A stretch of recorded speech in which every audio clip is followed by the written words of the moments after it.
Não sei o que está acontecendo comigo, Zé. Cheguei num ponto que eu descobri que eu não posso nada. Quando eu era jovem, eu ia crescer, eu ia comprar, eu ia ter. Quanto mais o tempo passa, mais eu percebo que menos eu posso. Será que eu estou ficando desanimado? Será que eu estou ficando depressivo? Será que eu estou perdendo o meu ânimo assim, de lutar? Será que eu estou em algum colapso nervoso?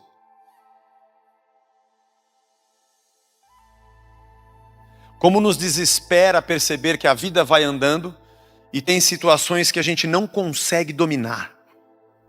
Como isso rouba o nosso sono, como isso rouba a nossa fome, a gente não consegue comer, nem descansar. Rouba nosso sistema nervoso, a gente fica irritado, porque vemos as coisas avançando e a gente não consegue segurá-las. Não conseguimos controlá-las. Não conseguimos controlar situações emocionais, pessoas. E a gente fica desesperado. Aliás, nos dias de hoje, que a grande tônica que se diz, desde os comerciais de televisão, cinema, novela, você vê nas ruas, você vê nos programas de entrevista, nas revistas eletrônicas, na internet, Instagram, Facebook, você tem que buscar a sua felicidade. Você deve ir atrás da sua felicidade e da sua satisfação. Porque você pode fazer isso. E assim você se isola. Se alguém diz alguma coisa contra o que você quer, você não quer. Se alguém é contra o que você faz, eu tenho meu direito de ser como eu quero ser. Se alguém apresenta uma outra hipótese, eu tenho liberdade de ter as minhas próprias escolhas. E nesse afã de termos satisfação e termos exatamente o que nós queremos, a vida feita sob medida, do jeito que a gente quer, no lugar que a gente quer, com quem a gente quer, usando a roupa que a gente quiser, com a cultura que a gente quiser. E nós temos essa pseudo-ideia ou plano de que, porque isso não é um plano, nem uma ideia execuível, de que eu consigo por mim mesmo resolver e dar solução à minha vida. E quando alguma coisa acontece, a gente sai achando os culpados porque tinha que dar certo. Quem errou? Tem lei? Quem pagou? Quem não fez o que deveria ser feito? Porque se todo mundo fizer o que tiver que ser feito, a vida fica perfeita. Aconteceu um acidente? Qual motorista que errou? Não, falhou o freio. Tinha feito revisão? Eu fiz revisão. Quem foi o mecânico? Fui eu e eu fiz. Você colocou a peça certa? Coloquei. Quem fabricou essa peça? Fui eu. Você fabricou direito aquela peça? Fabriquei. A matéria-prima estava certa? Não sei, eu não tenho matéria-prima. Quem fabricou a Quem tem matéria-prima? Nós temos que achar os culpados. Nós temos que ter controle da vida. Porque se tudo for controlado, a vida fica perfeita. Esse é o nosso desespero. Desde um simples arroz queimado até uma catástrofe que mata muita gente, a gente quer ter controle. Tudo tem que ter controle. E nós vivemos a nossa vida assim. Gênesis capítulo 3. Mas a serpente, mais astuta que todos os animais selvagens que o Senhor Deus tinha feito, disse à mulher: é verdade que Deus disse, não comam do fruto de nenhuma árvore do jardim? Olha a serpente, a pergunta dela, né? Deus falou para não comer nada, é? Vocês vão morrer de fome? A mulher disse à serpente: do fruto das árvores do jardim nós podemos comer. Não é que a gente não pode comer nada, a gente pode comer de tudo. Mas do fruto da árvore que está no meio do jardim, Deus disse, vocês não devem comer dele, nem tocar nele, para que não venham a morrer. Então a serpente disse à mulher, não está aqui, mas no hebraico profundo a palavra é magina. Magina, sem i. Aqui surgiu, imagina, é claro que vocês não vão morrer. Deus faz, olha as coisas que Deus fala. Olha as coisas como Deus quer enganar você. Deus sabe que no dia que dele comerem, os olhos de vocês se abrirão. E como Deus, vocês serão conhecedores do bem e do mal.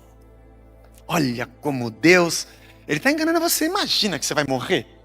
Sabe o que é morrer? Não, nós somos os primeiros, nunca vi ninguém morrendo. Eu não quero morrer. Não vai morrer nada.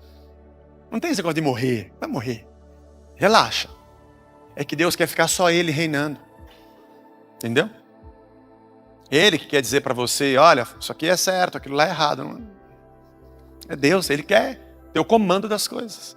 E Ele é, olha como Ele é. Ele não dá ponto sem não, hein? Como Deus é astuto, hein? Olha a serpente, né? Ele sabe. Aquele fruto ali tem poderes mágicos. A hora que você comer daquele fruto, você vai ter controle. Você vai ser como Deus. Ele vai ter competição, né? Ele não quer ninguém do lado dele. Lógico, ele quer dominar sozinho. Tem que repartir isso aí, pô. Aí você vai ser como Deus, conhecedor do bem e do mal. Imagina, você poder decidir as coisas sem depender dele. Você examinar e ver o que é bom e o que é mal, e você fazer suas escolhas e coordenar a sua vida como você quiser. E assim Eva come do fruto, e assim o Adão come do fruto. E você sabe a história toda. Percebem que estão nus. E desde o início, o pecado original, a tentativa do homem de ter controle, de comer do fruto e falar, então quer dizer que eu vou saber? Eu vou conhecer o que é bem e o que é mal? Porque hoje eu não conheço nada, claro que vai. Nós sempre queremos o controle. Essa é uma dor que a gente carrega na vida. E cada vez mais, através do pensamento, da filosofia, da ciência, ou até mesmo da religião, o homem quer de volta, ou quer ter o que nunca deveria ter, e nunca teve, e nunca terá, o domínio sobre céus, terra, vida, morte. Tudo bem, você pode ter controle da cor do celular que você quer comprar. O celular que você quer comprar, nem sempre você tem controle, depende do bolso. Mas você pode ter controle do ônibus que você vai tomar. Tem muitas coisas corriqueiras da nossa vida que a gente diz, está no meu controle, eu decido, eu digo o que eu quero fazer, etc, etc, etc. Mas eu não estou falando dessas coisas. Eu estou falando do desespero que nós temos para que todas as coisas aconteçam do jeito que a gente quer, que nós determinamos e que nós quisemos fazer. Isso vai consumindo a gente. Isso vai tirando a nossa paz. E todo movimento que nós fazemos, até mesmo de relacionamento, a gente é sagaz. Você sabe o jeito que você fala para aquela pessoa fazer o que você quer. Você sabe o que oferecer para ela ficar na sua dependência. Você sabe que verdade você diz para colocá-la no seu lugar, porque o que eu quero é dominar pessoas. Sabe muito bem o que jogar na cara do seu marido, da sua esposa, para que ele, naquela hora, breque e fala, caramba, isso que ela falou, isso que ele falou, fique no seu lugar. Você sabe o que dar para o seu funcionário, ou tirar dele para que ele fique subserviente e faça o que você quer que ele faça. E você sabe de que jeito você manipula sentimentalmente o seu patrão para que você o dobre, mesmo ele estando acima de você. Que tipo de pirulito você dá para o seu filho? Ou que tipo de atitude eu tomo no meu emprego para que eu tenha um lucro um pouco maior? Minha casa, minhas coisas, eu quero tudo nas minhas mãos. Aliás, a gente casa pensando em domínio. E quando o outro não faz o que eu quero, eu não amo mais. Porque ele saiu do meu comando. Tanto a mulher quanto o homem. Difícil a gente dizer, não. Por favor, escolha você. Não, escolhe você. Não, por favor, você escolhe. Não, faço questão que seja você. A gente se estapeia e vivemos em briga, fazendo contendas, porque as coisas têm que ser do nosso jeito. Aliás, a frase, sabe com quem você está falando? Ou, aqui quem manda sou eu. Manda quem pode, obedece quem tem juízo. Sabe quem pagou isso daqui? Nosso dinheiro, nossos talentos, nossas dádivas, até presentes, sempre querem uma contrapartida. Se ajoelhe aí e diga, Aves, César. Porque nós queremos, desde o Éden, comer o fruto que nos faça ser como Deus. E essa é uma dor. Porque quando a gente bate de frente no muro da vida, a gente percebe que não tem. Não sei o que está acontecendo comigo, Zé. Cheguei num ponto que eu descobri que eu não posso nada. Quando eu era jovem, eu ia crescer, eu ia comprar, eu ia ter. Quanto mais o tempo passa, mais eu percebo que menos eu posso. Será que eu estou ficando desanimado? Será que eu estou ficando depressivo? Será que eu estou perdendo o meu ânimo assim, de lutar? Será que eu estou em algum colapso nervoso? Eu diria, não, você só está despertando. Está amanhecendo o dia e você está acordando. Você não escolhe o dia que você nasce, você não escolhe o dia que você morre. Sabe quando vem aquela explosão de nervosismo, quando você faz de tudo e alguém fala e diz não. Não vou fazer, não vai acontecer, não vai ser do seu jeito. Você usou todas as suas táticas, todas as suas mandingas e não aconteceu. Isso é tão sério que isso engoliu a religião. Isso engoliu a nossa fé. Porque além de querer controlar tudo, nós também queremos controlar Deus. Desde o Éden a gente quer dizer o que é bom e o que é mal para Deus. Sim, nós temos técnicas de chantagem emocional com Deus. Ó Senhor, eu estou até pensando, se eu conseguir fechar esse negócio, pensei em dar 15% para o Senhor. E Deus, o quê? 15? 15. Pode até chegar a 18. Caramba, chama os anjos correndo, atende ele. Porque na outra ponta tem um outro cara falando, Senhor, abençoa logo esse cara, porque 18% vai ajudar a gente aqui. Ou um louvor que a gente canta. E Deus, nunca ouvi voz tão linda. Foi o Senhor que criou. Não, não foi. Essa não foi, porque eu nunca vi. Está mexendo comigo.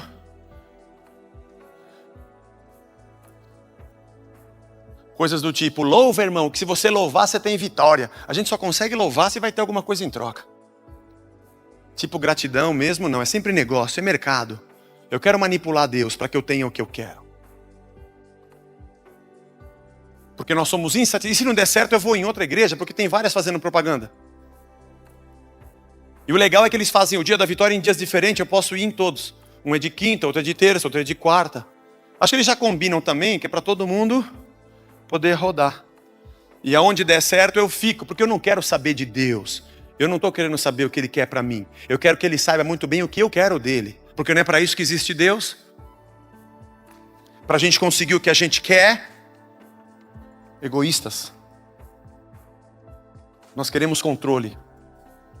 Se não dá certo, o pastor não tem fé, se a igreja não tem unção. Aliás, nós queremos unção e poder para termos o poder. Essas são as pregações que mais nos emocionam. Você vai ter poder, você vai conseguir. Aliás, é você.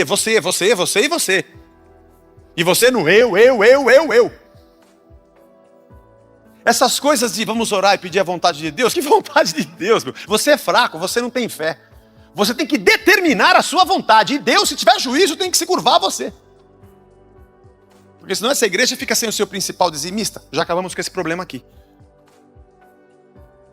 Já que a gente não tem dízimo. Vai perder a pessoa que faz tudo, que doa tudo? Ó. Então Deus fala, não podemos ficar sem ele.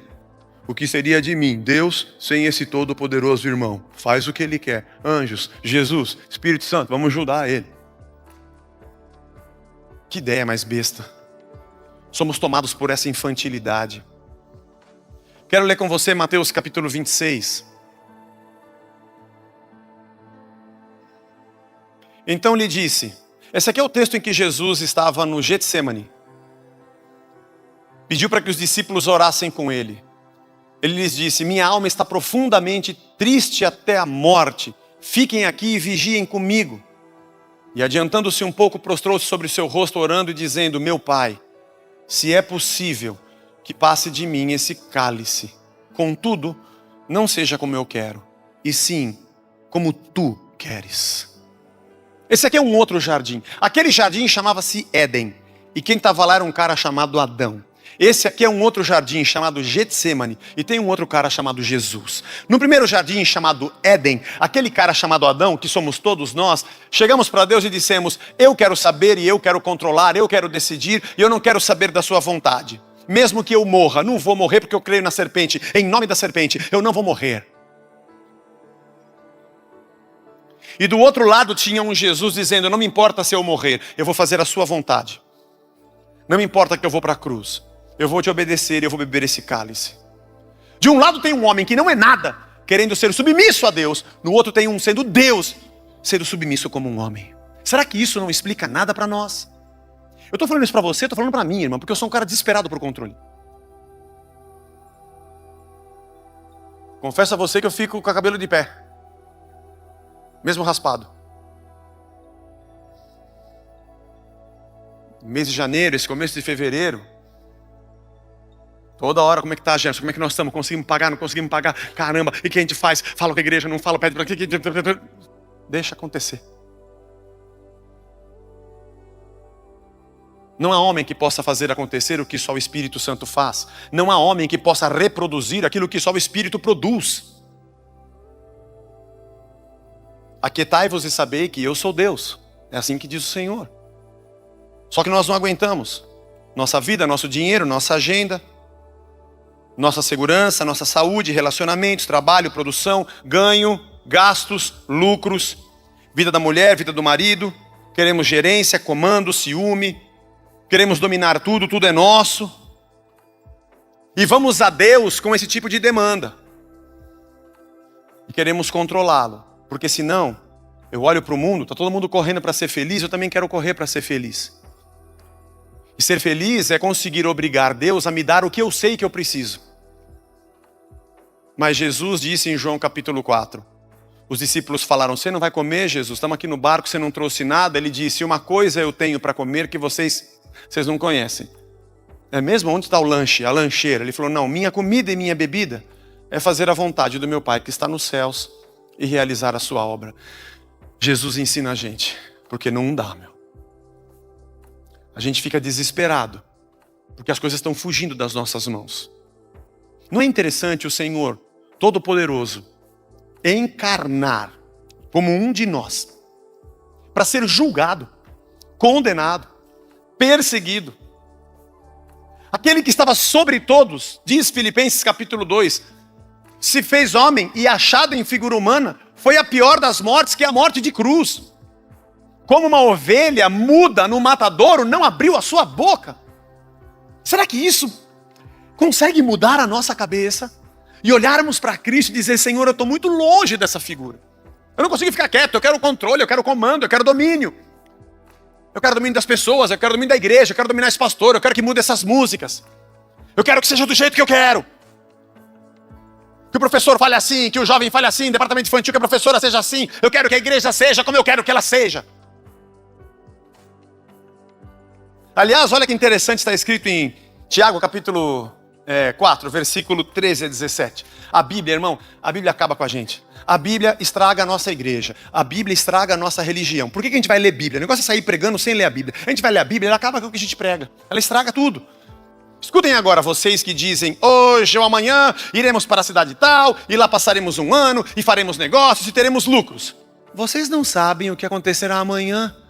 O que é a vida de vocês? Vocês não passam de neblina que aparece e por um instante logo se dissipa. Vocês estão loucos?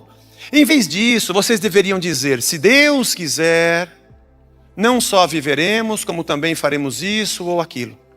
Agora, entretanto, vocês se orgulham das suas arrogantes pretensões. Todo orgulho semelhante a esse é mau. Portanto, aquele que sabe que deve fazer o bem e não faz, nisso está pecando. Ei, lá, acabou com a gente agora. Aquela coisa de, aconteceu já, pastor, ora por favor, com um amigo nosso, por favor, ore, meu noivo foi embora, sabe, eu queria que ele voltasse, a gente reconciliasse o nosso noivado, a gente ia casar, vamos orar. Senhor, abençoa a irmã fulana, o noivo dela, que eles consigam se reconciliar, se for da tua vontade, e a pessoa parou a oração, não, da tua vontade não. Não quero saber da vontade de Deus, eu quero que Deus faça o que eu quero, não é traga o seu amor em 3 dias. É isso que nós fazemos. Acorda, é assim que nós fazemos, irmãos. Porque nós temos uma fórmula, eu dei a oferta, eu fiz a campanha, Deus tem que me obedecer. Deus tem que fazer o que eu quero, porque eu quero ter o controle, irmão, como a vida é dura, porque a gente não tem o controle. Como eu gostaria de mudar um monte de coisa, mas eu não consigo. Então eu quero fazer Deus mudá-la. E eu uso meu dinheiro, minhas chantagens, acho até que minhas orações fazem Deus se curvar a mim. Nós produzimos um espírito humano divinificado, endeusado. Quando nós dissemos, eu declaro, eu profetizo e eu tomo posse. Olha que coisa louca. Deus, acho que no céu, ele fica olhando e fala, o que esses caras estão fazendo? Eu mesmo penso, maquino, vou declarar e solto uma profecia, e eu mesmo creio na minha própria profecia, tomo posse dela e acontece. E Deus fala, onde é que eu estou nesse negócio? Louco. Que pretensão orgulhosa é essa? A criatura achar que é Deus. E criamos fórmulas mágicas, espiritualescas. Você me deve uma coisa, irmão. Todos vocês, roda e avisa. Aqui na igreja eu não falo, vire pro seu irmão e diga para ele, ou não é? Você tem que me agradecer, irmão. Por favor. Fala todo mundo, obrigado, Zé. Porque você não manda eu virar do lado. Vai, fala, irmão. E nem profetize na vida do seu irmão.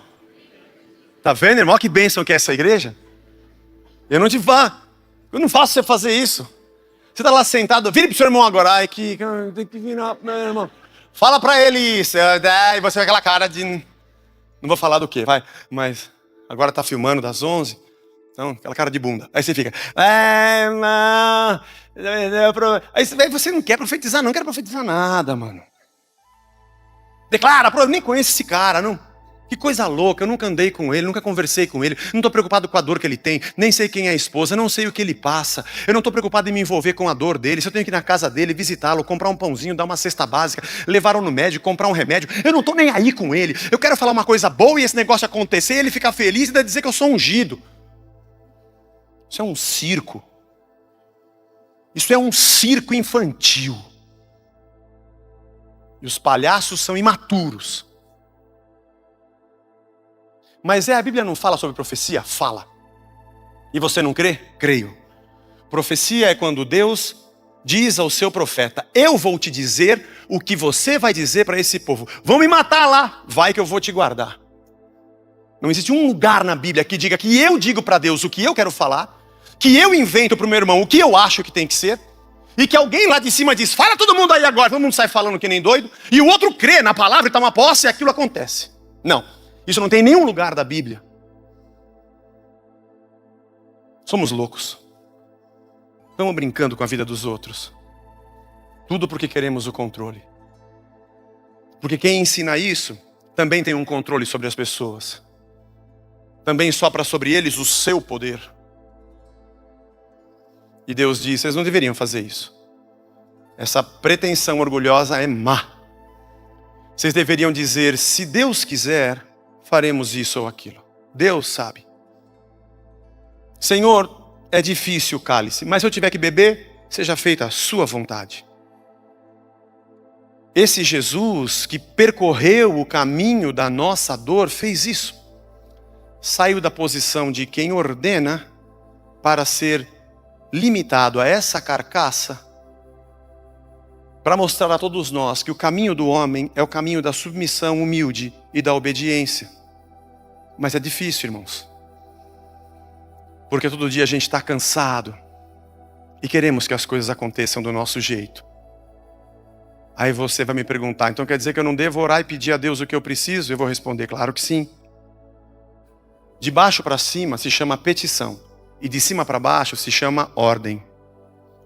De cima para baixo é Deus. Ele manda e a gente faz. De baixo para cima é submissão. A gente pede e espera em Deus. Salmo 41. Esperei confiantemente pelo Senhor, e Ele se inclinou para mim.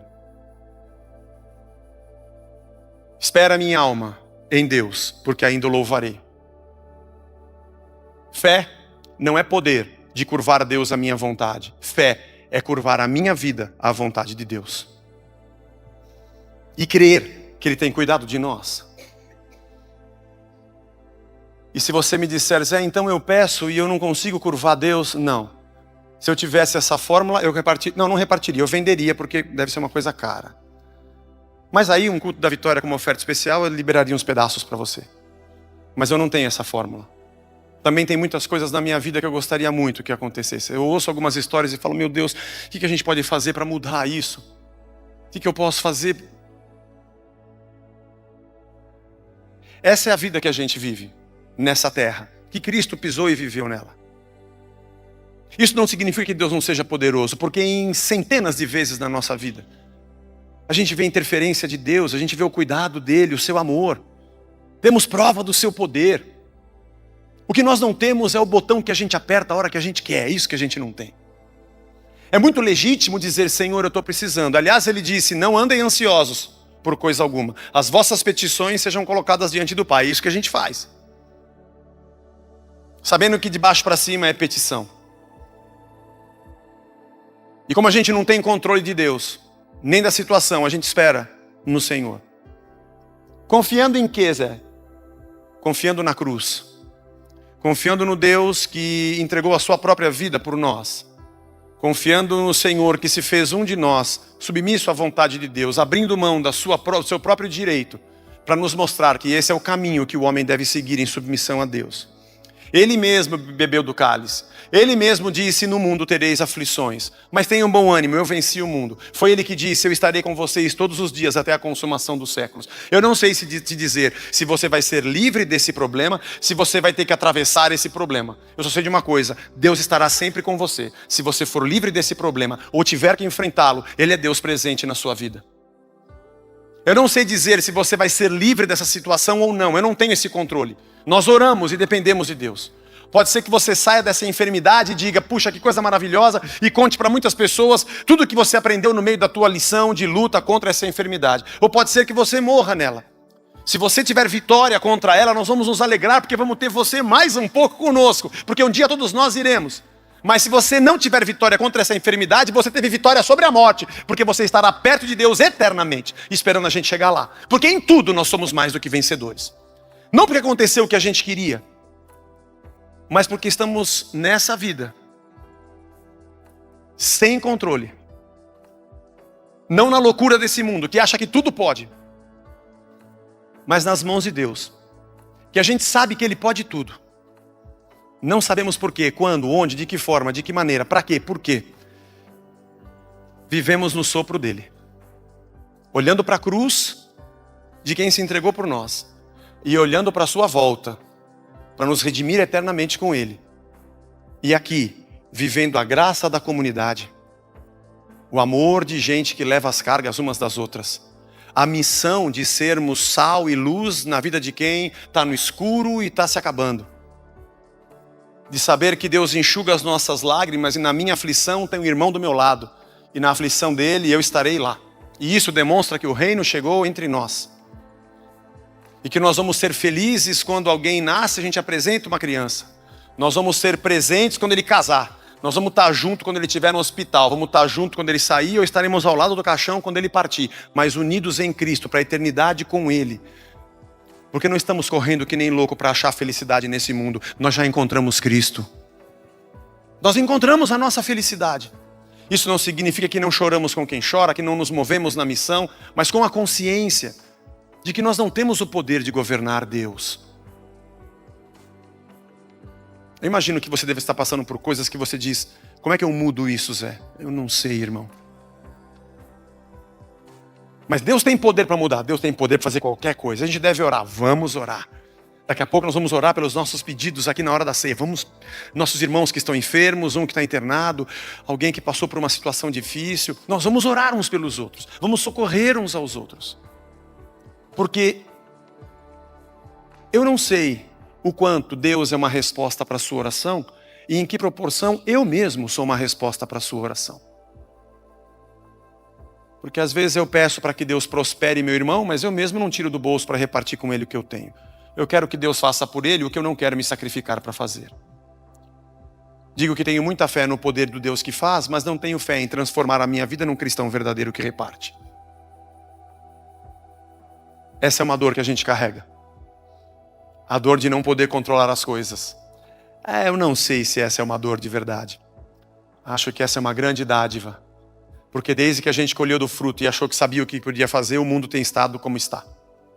E tem piorado como tem piorado. Porque o homem não pode ser Deus. Mas desde que encontramos a Cristo e sujeitamos nossa vida a Ele, Ele tem cuidado de nós. Nem sempre do jeito que a gente espera. Mas quem diz que a nossa esperança é correta? Mas sempre nos seus braços, porque Deus é bom. E a sua fidelidade e a sua misericórdia duram para sempre. E Deus tem cuidado de nós. Nossa ansiedade nas suas mãos. Irmão, volta a dormir. Volte a comer. É difícil, mas volte a viver. Você está nas mãos dele. Ele está com a gente. Ele é Senhor. Eu não sabia que ia ter que enfrentar esse problema, mas Ele já sabia desde a eternidade, porque Ele sabe todas as coisas. Eu não sei como é que eu vou sair disso, mas Ele sabe. Eu estou nas mãos dele. Para encerrar, eu gosto desse exemplo. Quando eu morava no Rio de Janeiro, foi uma fase muito bonita, porque o Guilherme nasceu, a Vitória tinha 2 e o Luca tinha... Ela tinha 3, ele tinha 5, ela tinha 2, ele tinha 4 e o Guilherme nasceu. Eles têm 2 anos de diferença, assim. Tem um ano que é par e um ano que é ímpar, né? Esse aqui acho que é ano ímpar. A Vitória fez 22, eu nem sei quantos anos eu tenho, irmão. Bom, quando todo mundo fica paro, todo mundo fica... 2 anos. Mas nós pegamos uma fase assim com o Guilherme, eu fiquei lá, saímos lá, tinha 2 anos. Com quase 2 anos de idade, a Vitória com 4, o Luca com 6, eles brincando junto, 2 aninhos, já anda, já conversa. Eu lembro que a gente estava indo para uma festa de aniversário. Sabe como é que é? Quando uma criança faz aniversário e convida seus filhos para uma festa de aniversário num parque. Eles estavam assim, sabe? Quando os seus filhos, que são pequenos, vão para uma festa de aniversário e sentam no banco de trás, eles não brigam. Eles não ficam discutindo quem senta no meio de quem fica na janela. Eu tenho 3, sempre tem um no meio. Irmãos, tem que ter escala. Quem senta no meio hoje? Teve uma época que eu consegui um carro que tinha, por um tempo na minha vida, não foi muito tempo, mas tinha 3 bancos. Pronto, fica todo mundo na janela. Acabou. Aí sentavam juntos nos 3. Bom, mas indo para a festa, era assim. Indo para a festa era... sempre rindo, não tinha briga, não tinha puxar cabelo, não tinha nada. Só tinha uma pergunta, falta muito para chegar? E eles, ai que legal, vai estar, o fulano vai estar, diz que tem escorregador, diz que tem não sei o que, algodão doce, só conversando, porque as crianças tinham falado que até eu falei para a Blanche assim, já pensou? Se nós tivéssemos trocado os 3, falado da festa, tudo arrumadinho, e a gente para ali em frente ao Barrador, em frente a um hospital, para eles tomarem uma benzetacil cada um. E eles não sabiam.